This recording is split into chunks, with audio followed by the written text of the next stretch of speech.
dos próprios contextos que vibram na intimidade de cada ser, pelas experiências todas que cada um de nós tivemos e que os pacientes também tiveram, onde ali eles transgrediram as leis de Deus, se comprometeram em relação a outras pessoas da época e muitas vezes o doente de hoje, ele fora um dos algozes, às vezes, de situações dramáticas e de grande repercussão, tanto na psicosfera daquela comunidade a qual ele atingiu, o que acaba também resultando em danos e, vamos dizer assim, um grande peso para a própria psicosfera do planeta. De tal maneira que nós, como já sabíamos, como espíritas, somos herdeiros de nós mesmos.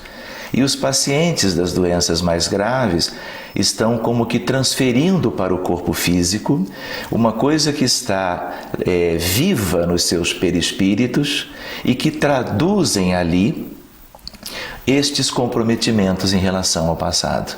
E é neste universo que nós procuramos entrar para cuidar. E aí esse trabalho é um trabalho que tem toda uma dinâmica, em que não só nós vamos cuidar, por exemplo, dos espíritos que ainda não se desvencilharam daquelas vinculações estabelecidas neste passado, mas cuidando deles há uma grande perspectiva de mudança, de alívio e de recuperação e até, em alguns casos, de cura. Como também nós buscamos, através do complemento natural, que é a fluidoterapia, o tratamento direto destes perispíritos, dos doentes encarnados e também do perispírito atingido por aqueles processos antigos, dos próprios desencarnados. De tal maneira que há toda uma sintonia entre eles e nós vamos como que desfazendo estes vínculos, isolando-os uns dos outros para favorecer a recuperação de todos. Bom, um trabalho dessa natureza com certeza extrapola em duração aquele tempo que normalmente as pessoas têm, né? Como padrão, né? É verdade. Isso me lembra algumas das reuniões, a gente só ficou sabendo, né? Antigas, que Chico e outros participavam, né? Que duravam um tempo considerável. As nossas reuniões às quintas de tarde, elas duram 3h30. Nas segundas-feiras à noite, 3 horas. Por quê? Porque quando esses aspectos são vistos e são verificados pelo grupo de médiuns, nós não encerramos enquanto existir alguma coisa que esteja aparentemente contribuindo ainda para o processo de adoecimento. Então são reuniões que têm vários aspectos a serem contemplados numa sequência natural. E nós vamos saber disso no próximo bloco.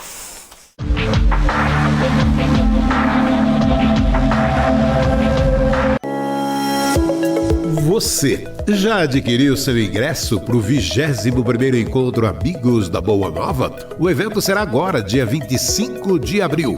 Garanta seu ingresso em mundomaior.com.br ou pelo Clube Amigos da Boa Nova, 0800 12 018 38.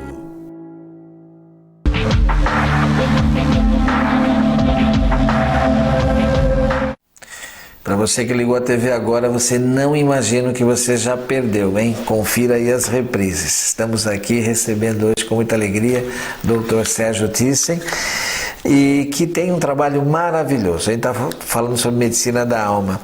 Thyssen, por conta desses aspectos que você está abrindo, né? Você falou em polos, né? Em campos, quer dizer, eu imaginei campos magnéticos, tudo. É por conta disso que você foi estudar física também? Foi. Eu primeiro me formei em medicina, isso lá em 1977, e quando foi em 88, na Universidade Federal do Rio Grande do Sul, eu morava em Porto Alegre, eu fui então estudar física. E com a ideia de fazer o curso todo. O professor de física perguntava, mas você veio fazer o que aqui? Porque eu já tinha a minha profissão, a minha atividade. E aí eu disse para ele que eu gostaria de estudar. Ele perguntou se eu gostaria de estudar apenas um tópico, uma matéria ou outra. E aí eu disse, não, eu gostaria de conhecer amplamente a física, porque nós podemos lembrar que a física é como a mãe das ciências. Sim. De tal maneira que todas as outras têm alguma coisa que é estudado pela própria física. E nós tivemos grandes mudanças na física desde lá o 14 de dezembro de 1900, quando Planck publica um determinado artigo sobre a quantização da energia, surge a mecânica quântica, depois chega a teoria da relatividade e a medicina, a física, se transforma naquela que será possivelmente a física de todos os tempos. Então, a física clássica que nós conhecíamos, que é a física quântica, mas que é melhor chamada de física moderna. A física moderna assume a mecânica quântica e a teoria da relatividade. São as bases da física moderna. E agora, a física clássica é um caso particular da física mais ampla, que é a física atual, que é a física moderna. E você vê esse avanço como um favorecimento para que os conceitos espíritas possam ter toda essa aproximação? Obviamente, né, Jeter? É um favorecimento para a evolução da humanidade como um todo, em todos os aspectos. Mas, como mãe das ciências, nós podemos e devemos conhecer melhor as questões da física, aplicando-as aos aspectos espirituais. Então é muito interessante, por exemplo, buscarmos reler o Livro dos Espíritos, procurando verificar nas perguntas de Kardec e nas respostas dos Espíritos, especialmente na primeira parte, aquilo que os Espíritos já sabiam há 1,5 séculos atrás, portanto, e a própria física ainda não, a humanidade, sim, na sua ciência ainda não. Então essa releitura é interessante, mas a ideia qual é? Quando nós buscamos, por exemplo, Evolução em Dois Mundos, livro de André Luiz, nós estamos vendo André Luiz tratar das coisas relacionadas aos aspectos da vida e da doutrina, se utilizando de uma nomenclatura que é uma nomenclatura mais precisa, mesmo sendo aquela que ele tinha para utilizar à época.